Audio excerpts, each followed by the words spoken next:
을 세우는 삶이라는 제목으로 같이 하나님 말씀 나누겠습니다. 지난주에 우리 남북 정상회담을 다 보셨습니까? 예, 저도 이렇게 보면서 참이 감개가 무량하고 감격이 있었습니다. 군사 분계선인가요? 그 선 하나가 사실은 아무것도 아니잖아요. 손잡고 웃으면서 건너가니까 왔다 갔다 할 수 있는 그런 선인 것을 보면서 참 그 선 하나 넘는 것 이전에 얼마나 반목하고 서로 이렇게 종뿌리를 겨누고 했던가. 어떻게 보면은 그렇게 간단한 또 그런 화해가 될 수 있고 아무것도 아닌 것이 될 수 있는데 인간 사이에서는 이런 갈등이 있고 분쟁이 있다라는 생각이 듭니다. 그러면서 오늘 말씀을 같이 이렇게 묵상하면서 왜 우리가 서로 인간이 만나면 서로 사이좋게 지내고 사랑하면서 살기에도 인생이 짧은데 사랑하기에도 짧은데 왜 사랑하지 못하고 왜 사람이 만나면 갈등하고 또 여러 가지 문제가 생기는 걸까 생각해 봤습니다. 사람이 자기와 다른 것 때문에 갈등합니다. 다 다르다는 거예요. 우리가 얼굴 생김새가 다르고 성격이 다르고 또 여러 가지가 너무 다릅니다. 그래서 다른 것 때문에 이렇게 우리가 맞지 않고 때로는 갈등하는 그런 모습이 참 많습니다. 우리가 지난주에 하나님을 사랑하는 것, 그 다음에 이웃을 사랑하는 것이 사랑의 이중 계명으로서 성경의 가장 본질이라고 얘기했습니다. 하나님을 사랑하는 것과 또 다른 이웃을 내 몸과 같이 사랑하는 것이 똑같이 비중이 있는 어쩌면 하나로 연결이 된 그런 것을 말씀을 나눴습니다. 그런데 이렇게 다른 사람과 사랑하는 것들이 우리 삶 속에서 잘 실천이 되지 않고 때로는 갈등하는 모습이 너무나 많은 것을 생각해 봅니다. 왜 갈등이 있을까요? 나랑 생각이 다르다라는 겁니다. 나랑 스타일이 다르다라는 겁니다. 나랑 다르다. 그래서 이 교회 안에도 또 우리가 이 인간 사회 속에서도 항상 이런 갈등이 문제가 있습니다. 그런데 이런 갈등들의 차이를 보면요, 분명한 그런 기준이 있는 것은 서로 이렇게 그 기준을 지키면 됩니다. 그런데 때로는 살아가다 보면은 분명한 기준이 없는 경우가 참 많습니다. 그런 분명하지 않는 그런 부분들을 닥쳤을 때 이것들을 어떻게 해결할 것인가? 애매하다라는 거죠. 애매한 부분. 예전에 그 개그 프로그램 중에 애정남이라는 게 있었습니다. 애정남. 그게 뭐냐면 애매한 것을 정하는 남자. 이게 약자예요. 애매한 것을 정하는 남자. 애매한 것을 어떻게 정할까? 조금 그런 우리가 좀 애매한 그런 게 있지 않습니까? 노처녀가 어디까지가 노처녀고 또 어디까지가 노처녀가 아닌가. 그 애매하죠? 예. 그리고 아줌마와 여사님의 차이는 어디 있는가? 우리 한국 사회에서 아줌마 하면은 갖는 이미지가 좋은 이미지는 아니에요. 부정적인 이미지예요. 그래서 막 이렇게 아줌마 이렇게 설치면은 여기서 이러시면 안 됩니다. 이런 얘기 하잖아요. 아줌마는 나가라고 그러고 아줌마가 갖고 있는 이미지. 근데 아줌마가 어디까지가 아줌마고 몇 살부터 또 여사님이 될 수 있는가? 애매한 것이죠. 이런 게 되게 많습니다. 근데 그 중에 하나 이런 것도 있습니다. 결혼식에 갈 때 이렇게 결혼식 축의금을 내지 않습니까? 그 축의금 내는데 한국에서는 보통 3만 원, 5만 원, 10만 원 이렇게 되는데 결혼 시즌이 되고 이제 봄이 되고 그러면 너무 결혼식을 많이 하는데 친구들 결혼식 가서 그 축의금 내는 것도 너무나 부담스러운 거예요. 근데 그러면 어떤 사람은 3만 원 내고 어떤 사람은 5만 원 내고 어떤 사람은 10만 원 내는데 그 기준이 뭐냐? 애매하지 않습니까? 누구는 5만 원 내야 되고 어떤 사람은 10만 원 내야 되고. 근데 거기서 그런 얘기 하더라고요. 10만 원 내는 5만 원 내는 부주금이 있고 10만 원 내는 부주금의 차이는 그 친구 부모님이 내 이름을 알 때는 10만 원을 낸다. 예. 영식이 왔구나 이러면 그 10만 원을 내야 된다는 거예요. 내 이름 모르면 그냥 5만 원 내도 된다. 이런 기준들. 여러분, 신앙 안에도 이런 애매한 부분이 있을까요? 없을까요? 많습니다. 신앙 안에서도 애매한 부분이 참 많다라는 거예요. 우리가 진리의 문제가 있습니다.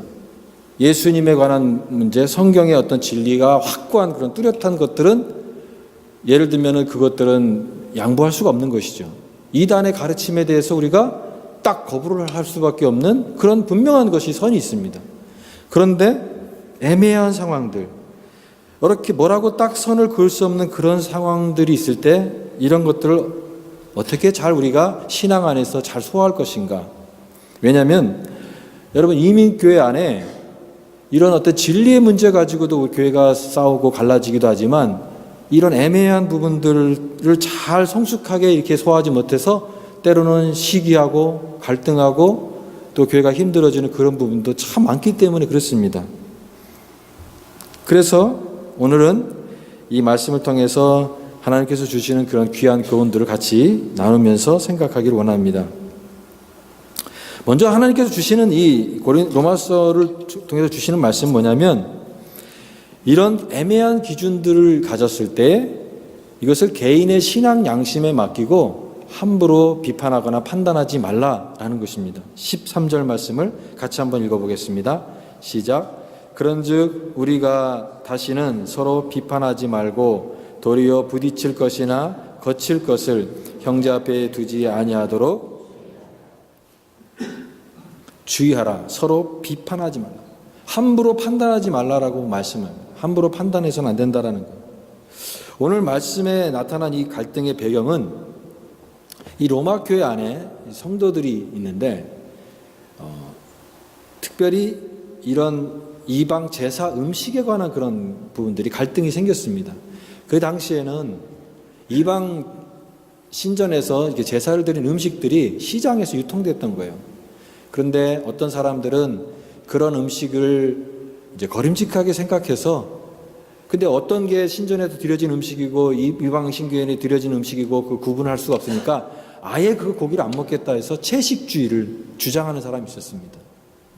그 사람들은 그냥 그 고기를 안 먹고 음식을 안 먹고 채식만 이렇게 했던 것이죠. 근데 또 다른 어떤 교회 안에 있는 또 다른 성도들은 그게 뭐 이렇게 중요하냐. 그냥 자연스럽게 신앙 안에서 그런 게 다 자유롭지 않느냐. 그래서 자유롭게 이렇게 먹기도 하고 하는 신앙생활을 하는 사람이 있었습니다. 근데 문제는 뭐냐면 서로 이렇게 갈등했다는 겁니다. 그것 때문에, 그 문제 때문에. 서로 이렇게 다투고 그 문제 때문에 갈등하는 그런 모습이 있었다라는 것입니다. 그래서 먹는 사람은 안 먹는 사람을 뭐라고 그러고 안 먹는 사람은 먹는 사람을 뭐라고 그러는. 그래서 서로 이런 문제가 하나님의 교회가 하나가 되어지고 하나님의 교회가 서로 이해하고 용납되어지고 서로를 축복해주는 그런 교회가 되어야 되는데 서로 그런 문제 때문에 갈등했다. 제가 한국에 있을 때 이 교회에서도 다양한 신앙의 어떤 그런 것들이 모습이 많아요. 예를 들면은 이 강대상이 있지 않습니까? 근데 예전 어른들은 이 강대상을 구두바로 이렇게 신을 수 없으니까 신발을 벗고 이렇게 올라가시는 분들이 있었어요. 근데 교회가 이제 이렇게 리모델링을 하고 이렇게 강대상을 잘 꾸며놨는데 한 장로님이 기도하시는데 내가 어떻게 이 강대상을 신발을 신고 올라가겠는가. 그래서 신발을 벗고 올라가시는 거예요. 다른 분은 또 신발을 신고 올라가시고. 그러니까 이게 볼 때에 너무 혼란스러운 것이죠. 애매하지 않습니까? 어떤 게 옳고 어떤 게 좋은 것인지 사실은 애매한 그런 부분이 있는데 이런 문제 때문에 또 힘들어하는 사람이 있을 수 있고 갈등할 수 있는 사람이 있었다는 것이죠. 그래서 여러분 이런 부분을 아디아포라라고 얘기합니다. 아디아포라라는 것은 뭐냐면 명확한 그런 어떤 규정이 없는 겁니다. 명확한 뚜렷한 어떤 지침과 규율이 없는 것이고요. 어떤 인습이라든가 사고방식의 차이에서 오는 이슈들이에요. 예를 들면 그런 부분들입니다. 이것을 먹어도 괜찮지만 또 안 먹는 사람이 있고 먹는 사람이 있고 다양한 그런 어떤 입장들이 있는데 이것이 이슈가 되는 성경에서 분명히 얘기하면은 그걸 따르면 됩니다. 근데 성경에서 그런 부분까지도 다 자세하게 얘기하진 않잖아요. 그러면 그것 때문에 갈등하고 힘들어할 때 그런 것이 바로 이 아디아포라입니다. 근데 중요한 것은 뭐냐면 서로 비판하지 않아야 된다는 것입니다. 서로 비판하지 않아야 된다. 그래서 여기 먹는 자는 말하자면은 신앙이 강한 자를 얘기할 수 있습니다. 신앙이 강한 자는 예수님 안에서 이게 우리에게 주신 자유가 있지 않느냐. 이것이 예수님도 음식을 입으로 들어가는 것이 더러운 게 아니라 나가는 것이 입에서 나오는 것이 더럽다고 얘기하시고 그런 음식들 드셨잖아요. 예수님도 그렇게 하셨는데 왜 그런 자유가 없느냐. 그래서 이렇게 신앙 안에서 강하다고 하는 그런 분들은 이거 먹으면서 먹지 않는 자들에 대해서도 이렇게 했던. 근데 오늘 말씀해 보니까 먹는 자는 먹지 않는 자들에게 주의할 것은 그들을 업신여기지 말라라는 거예요. 업신여기지 말라. 저 사람들 아직 어리구나. 꽉 막혔구나. 이렇게 그 사람들에 대해서 폄하를 하고 업신여기지 말라라는 말씀입니다. 반대로 먹지 않는 자는 먹는 자에게 하지 말아야 될 것을 뭐라고 말씀하십니까? 비판하지 말라라는 거예요. 그런 음식들 막 먹는 사람한테 저 사람은 아직도 세상적이구나. 본이 안 된다. 이렇게 얘기하지 말라라는 것입니다. 그래서 이 아디아포라는요, 이런 절대적인 어떤 자기의 기준을 가지고 다른 사람을 판단하지 말라라는 것이 교훈입니다. 자신의 판단을 절대 하지 말라라는 것이에요. 여러분, 우리는 다른 사람을 판단할 자격이 없습니다. 인간은 완벽한 사람이 없어요. 정말 모든 것을 다 공정하게 판단하실 수 있는 분은 하나님 한 분이세요. 이 사실에 동의하십니까? 완벽한 사람은 없어요. 사람은 다 자기 기준이 있고 자기 편견이 있는 것이 인간입니다. 내로 남불이라고 하는 사자성어가 있습니다. 그게 뭐겠습니까? 내가 하면 로맨스, 남이 하면 불륜.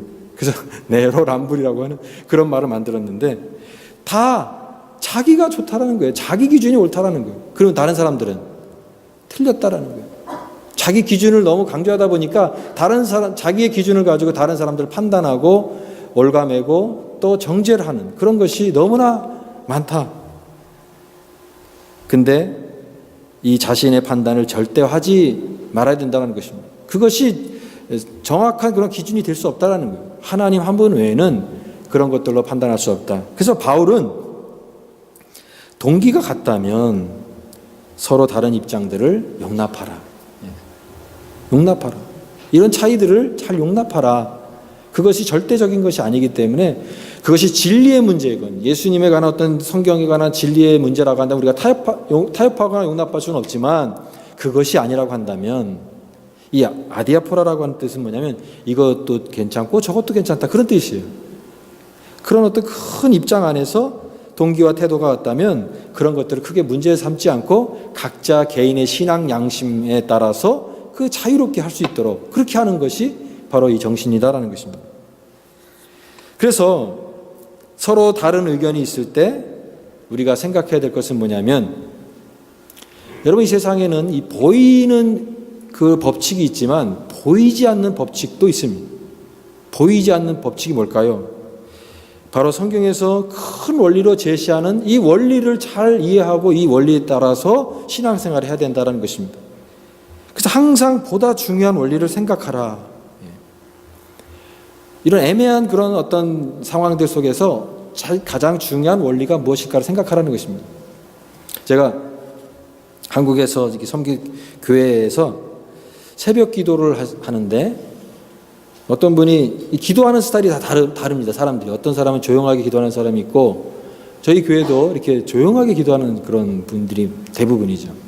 근데 어떤 분은 막 이렇게 크게 뜨겁게 기도하는 분들도 계세요.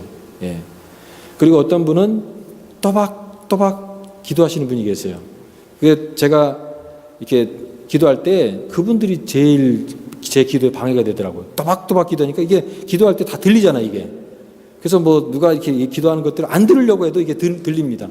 그래서 제가 그분에게 찾아가서 이렇게 말하기가 참 어려운 거예요. 너무 또박또박하게 기도하니까 제가 기도에 방해됩니다. 이런 얘기를 하기가 참 어렵습니다.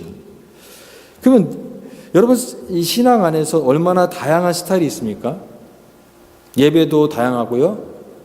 또 기도도 다양하고 찬양도 다양합니다. 우리 교회는 이렇게 찬양하면서 이렇게 하지만 또 어떤 교회는 조용하게 찬양 드리는 그런 교회도 있고요. 또 어떤 교회는 막 찬양하면서 막 열정적으로 막 뛰는 교회도 있습니다. 그러니까 앉지도 않아요. 막 1시간 정도 막 펄펄 뛰면서 찬양하는 그런 교회도 있어요. 우리는 힘들어서 그렇게 못합니다. 그러면 이렇게 막 뛰는 교회가 아니 그렇게 찬양하면 어떡하느냐. 하나님 앞에서 다윗이 막 옷이 벗겨질 정도로 했는데 다 그렇게 열정적으로 해야 되지 않느냐. 그렇게 얘기하면은 우리에게 죄책감을 심어주겠죠. 예. 그러면 또 조용하게 기도하는 사람이 이렇게 기도하는 사람한테 그렇게 너무 열정적으로 하는 것보다는 이렇게 차분하게 하나님 앞에서 진실하게 하는 것이 기도의 바른 방법이 아니겠느냐. 이런 기준들을 어떻게 정할 수 있느냐. 중요한 성경의 원리가 그러면 여기에 담겨지는 어떤 숨겨진 원리가 무엇이냐. 제가 이 PCUS의 장로교 헌법을 이렇게 배우면서 이 장로교 헌법도요 항상 뭐냐면은 전면에 내세우지 않습니다. 우리는 항상 2차적이다라는 거예요. 그럼 1차가 무엇입니까? 1차는 항상 성경 말씀이에요. 말씀이 기준이에요. 근데 말씀의 기준으로 정확히 비춰봤을 때 이런 것들을 정확하게 판단할 수 없는 것이 됐을 때는 그러면 두 번째는 뭡니까? 예수님이 가르치신 정신이에요. 예수님께서 가르치신 정신. 그래서 예수님이라고 하면 이 상황 속에서 어떻게 하실까?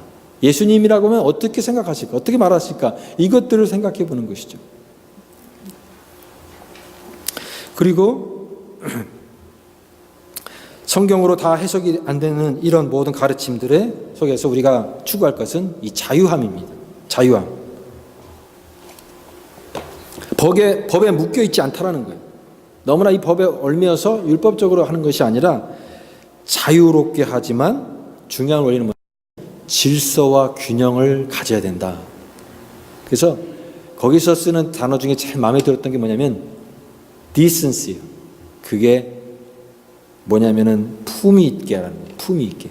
우리가 막 기도를 하고 막 찬양을 하더라도 그리스도 안에 있는 원리 안에서는 이게 품위 있고 격이 있게 해야 된다는 거예요. 남들이 볼 때 하나님은요 무질서한 하나님이 아닙니다.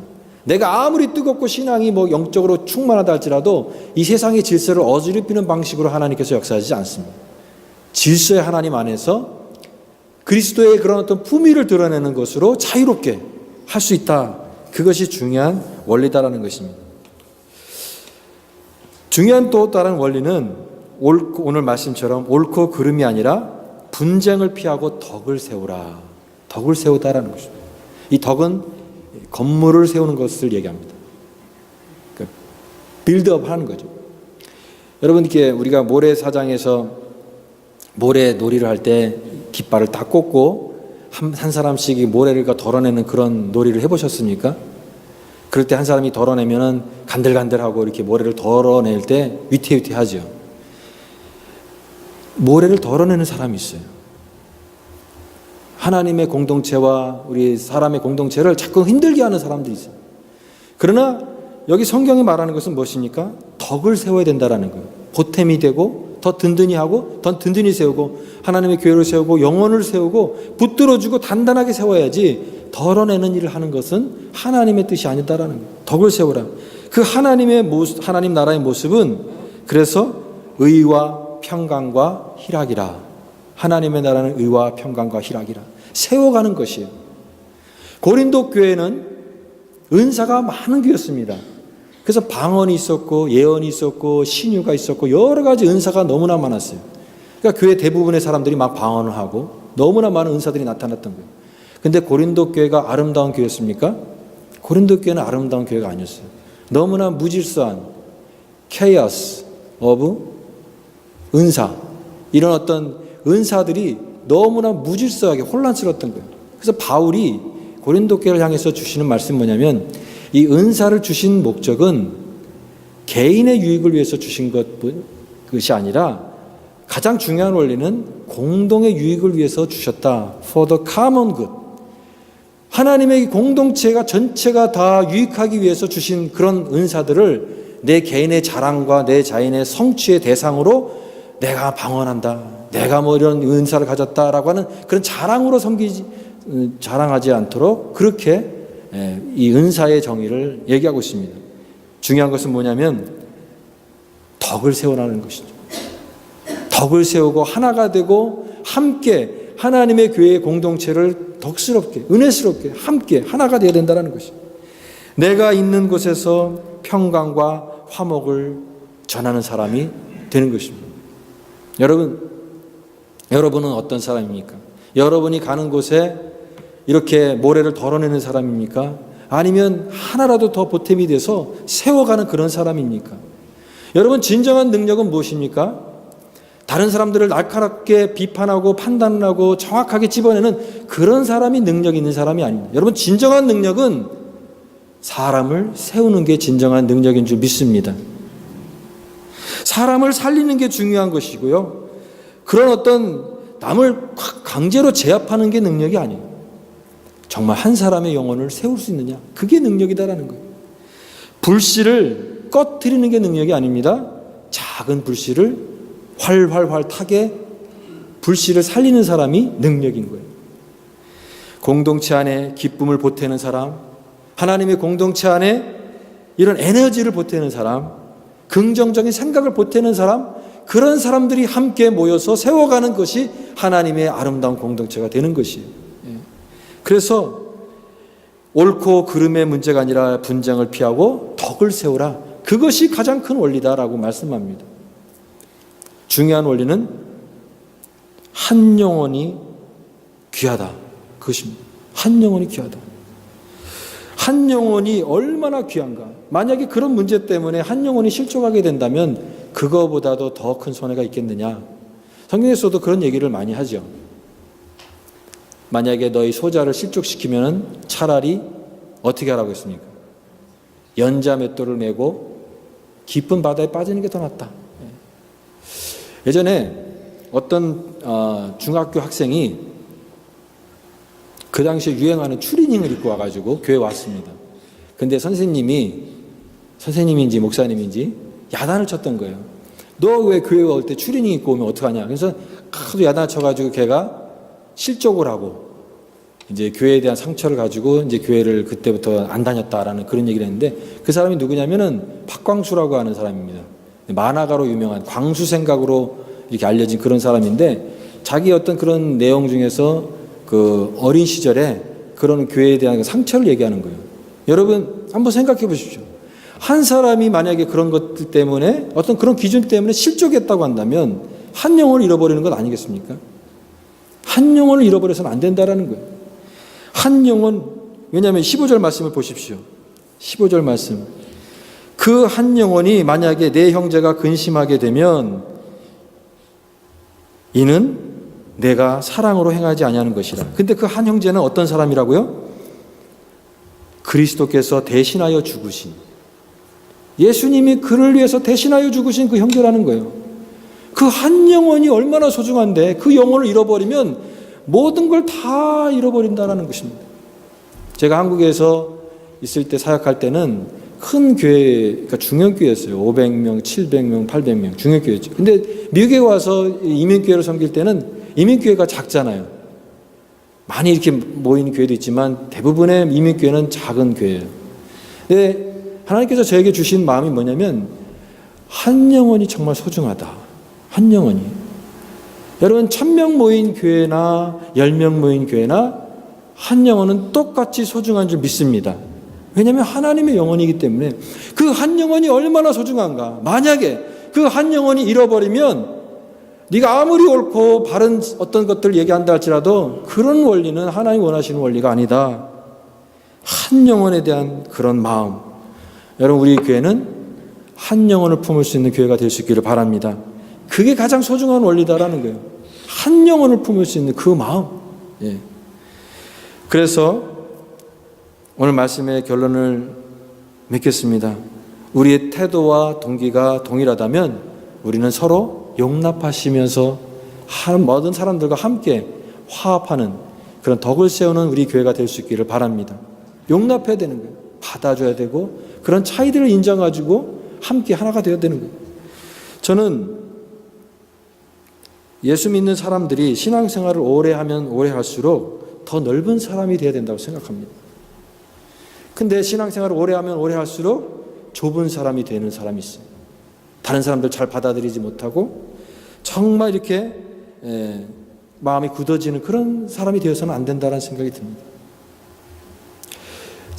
저도 이 성격적으로 이렇게 한번 싫은 사람은 이렇게 딱 얼굴에 표정이 딱 드러나요. 그래서 얼굴이 굳어져요, 저도. 근데 저희 어머니께서 늘 하시는 말씀이 그 말씀이었어요. 그렇게 싫은 사람도 다음에 만날 때는 아무 일 없는 것처럼 이렇게 편안하게 대하고 정말 예절 있게 대하고 그렇게 인정하면서 대하라. 그런 사람이 되라. 나는 네가 좀 마음이 넓은 사람이 됐으면 좋겠다. 참 그게 약점이에요. 참 그런 사람이 되고 싶어요. 정말 그렇게 나랑 다른 사람도 다 용납할 수 있는 사람. 그래서 예수를 믿으면서 예수의 인격을 닮아가면서 모든 사람을 다 품을 수 있는 사람. 그런 사람이 돼야 되겠죠. 저는 여러분이 그런 사람 되기를 바랍니다. 정말 그런 문제 아니면 뭐 죽고 사는 문제 아니면 웬만한 거는 다 이렇게 용납할 수 있는 그런 사람 돼야 되지 않겠습니까? 그럴 때 하나님께서 이 공동체에 아름다운 은혜를 주시고 우리가 감당해야 될 품을 수 있는 영혼들을 주시는 줄 믿습니다. 예수님 이야기로 오늘 말씀 마치겠습니다. 예수님께서 하루는 회당에 가셨어요. 근데 회당에서 손 마른 사람이 왔습니다. 손 마른 사람. 그 손이 말랐다는 것은 하나의 결핍을 얘기하는 것이죠. 결핍된 그 한 사람이 왔습니다. 근데 거기에서 예수님이 그 손 마른 사람을 고쳐주나 안 고쳐주나 지켜봤던 유대인 지도자들이 있었습니다. 근데 그 사람들의 관심은 예수님이 그 안식일에 회당에서 하지 말아야 될 것을 하고 있는 하나하나 지켜보는 것이었습니다. 왜냐하면 그들의 그 규율에 보면은 안식일에서는 그런 일들을 하지 않는 겁니다. 그들도 물론 안식일에 이 병 고치는 어떤 그런 문제를 하긴 하는데, 예를 들면 정말 죽을 병이 아니면 고치지 않는다라는 게 그들의 규율이에요. 근데 정말 죽을 병이 그런 기준도 애매하지 않습니까? 그럼 어느 때는 하고 어느 때는 안 하는 거니까. 근데 예수님께서는 그런 안식일을 무엇을 지키느냐 안 지키냐로 안식일을 정의하지 않으시고 진정한 안식일의 의미를 딱 드러내셨어요. 여러분, 안식일의 진정한 의미가 무엇입니까? 우리가 일주일 동안 월, 화, 수, 목, 금, 토 이렇게 평일날에는 우리가 열심히 일을 해서 내가 일한 자원으로 내가 살아갑니다. 그럼 안식은 무엇이죠? 일을 안 하는 겁니다. 그 일을 안 하는 것은 무엇입니까? 하나님께서 나의 모든 것을 채워주신다는 것을 인정하는 거예요. 하나님이 나의 자원입니다. 나의 삶을 책임져 주는 주인입니다. 라는 것을 고백하는 것이 안식일이에요. 그래서 안식에 참여한다는 것은 하나님의 자원에 참여함으로써 내가 회복이 되어지고 본래의 나의 모습으로 돌아가는 것이 안식일의 의미예요. 예수님은 그래서 그 손 마른 사람, 그 결핍된 사람, 가장 하나님의 회복과 안식이 필요한 그 사람을 고쳐주셨어요. 그러면서 말씀하십니다. 인자는 안식일의 주인이니라. 여러분, 우리 신앙생활이 뭐를 하지 않고 뭐를 해고라고 하는 것, 그런 것으로 신앙생활을 그렇게 정의하지 마십시오. 우리 어린 시절에 그 가정조사를 할 때 뭐 테레비가 있으면은 라디오가 있는가 그런 걸 체크했어요. 그럼 라디오 있으면 부자입니까? 라디오 없으면 가난하고? 여러분, 신앙생활을 그렇게 가난하게 확인하지 마십시오. 내가 뭐 합니다. 뭐 안 합니다. 우리 신앙생활은 그런 것이 아니에요. 더 깊고 더 풍부하고 더 깊은 하나님의 뜻을 살아내는 거예요. 예수님은 그러므로 이 안식일을 뭘 하지 마라 안 하라고 규정한 것이 그들 앞에서 이 영혼을 고쳐주시고 회복시켜 주셨어요. 네. 여러분, 예수님에게는 영혼이 중요하고 또 그렇게 하셨습니다. 오늘 우리도 그런 삶이 되기를 원합니다. 나랑 다른 사람, 내가 해야 될 것들은 그 형제를 사랑하고 또 그 형제를 주님 안에서 세워주는 것이 우리가 해야 될 일인 줄 믿습니다. 그러므로 19절 말씀을 보십시오. 그러므로 우리가 화평의 일과 서로 덕을 세우는 일을 힘쓰라. 오늘 여러분 이 말씀을 들었으니 이제 여러분 세상에 나가서 사람들과 섞여서 살 때에 덕을 세우는 사람으로 살아가시기 바랍니다. 형제를 세워주고 다른 사람들을 세워주고 그리스도 안에서 다른 사람들을 세워주는 그런 아름다운 사람이 되시기를 바랍니다. 그것이 주님께서 우리를 세우신 목적이고 주님 안에서 용납받은 우리가 나눠야 될 진정한 그리스도인의 삶인 줄 믿습니다. 비록 우리는 연약하지만 하나님 나라에 조금이라도 보탬이 됩시다. 내가 조금씩 허무는 사람이 아니라 하나님 덕으로 세워가는 사람 되게 하시고 나의 삶을 통하여서 이렇게 하나님의 나라를 더 보탬이 되고 세워져가는 그런 사람으로 나를 사용하여 주옵소서. 오늘 이런 결단과 결심이 저와 여러분의 결심과 모든 그런 결심이 될 수 있기를 간절히 바랍니다.